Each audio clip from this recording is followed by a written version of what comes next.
Gowri's cook ട്യൂബിലേക്ക് എല്ലാവർക്കും സ്വാഗതം. ഇന്ന് നല്ല ടേസ്റ്റിലൊരു പടവലങ്ങത്തോരൻ ഉണ്ടാക്കുന്നതാണ് കാണിക്കാൻ പോകുന്നത്. വീഡിയോ കാണാം. ഒരു പടവലങ്ങയുടെ പകുതി എടുത്തിട്ടുള്ളത് കഴുകി എടുത്ത് വെച്ചിരിക്കുന്നത് കൊണ്ട് അരിഞ്ഞ ശേഷം കഴുകത്തില്ല. ഇത് വളരെ പിഞ്ചായിട്ടുള്ള പടവലങ്ങ തോരൻ വയ്ക്കാനും കറിക്കും ഒക്കെ ഈ പരുവത്തിനുള്ളത് വേണം എടുക്കേണ്ടുന്നത്. അതുപോലെ ഇതിന് വെള്ള പൂശാൻ തുടങ്ങിയിട്ടില്ല. ചുരണ്ടി കളയേണ്ട ആവശ്യമില്ല. വീട്ടിലുണ്ടായ പടവലങ്ങ കറി വയ്ക്കുമ്പോൾ നല്ലൊരു ടേസ്റ്റ് കിട്ടും കടയിൽ വാങ്ങുന്നതിനേക്കാളിലും. കനം വളരെ കുറച്ച് നീളത്തിലരിയുന്നത്.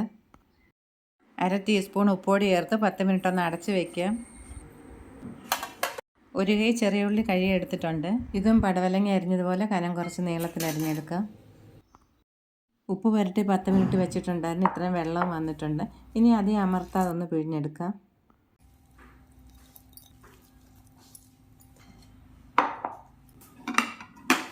ഇതിലേക്ക് 1 ടേബിൾ സ്പൂൺ വെളിച്ചെണ്ണ ഒഴിച്ച് ചൂടാകുമ്പോൾ 1/2 ടീസ്പൂൺ കടുക് ചേർക്കാം. ഇനി പെരുംജീരകം, വലിയ ജീരകം, ഇത് 1/4 ടീസ്പൂൺ. അതിൻ്റെയും പകുതിയാണ് നമ്മൾ എടുത്തിട്ടുള്ളത്. അത്രയും മതിയാവും.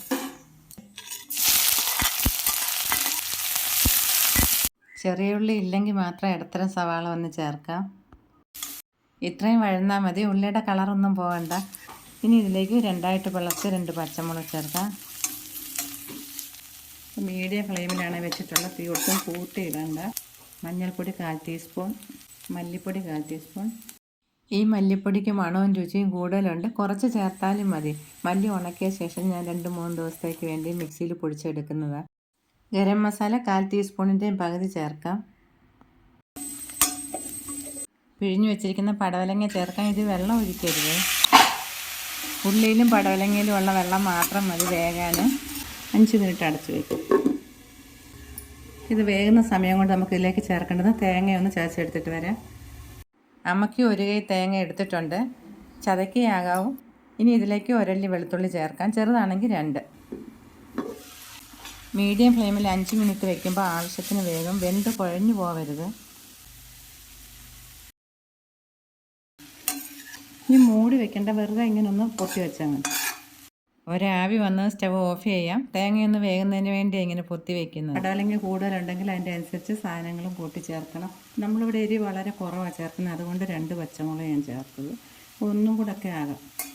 ആദ്യം 1/2 ടീസ്പൂൺ ഉപ്പുപൊടി ചേർത്ത് പുരട്ടി വെച്ചു. ഇനി 1/2 ടീസ്പൂൺ ഉപ്പുപൊടിയും കൂടെ ചേർക്കാം.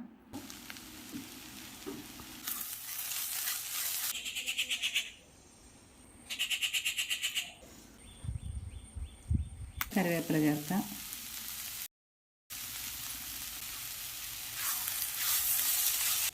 എല്ലാവരും ഉണ്ടാക്കി നോക്കണേ. അഭിപ്രായങ്ങൾ അറിയിക്കാൻ മറക്കരുത്. വീണ്ടും കാണാം. നന്ദി, നമസ്കാരം.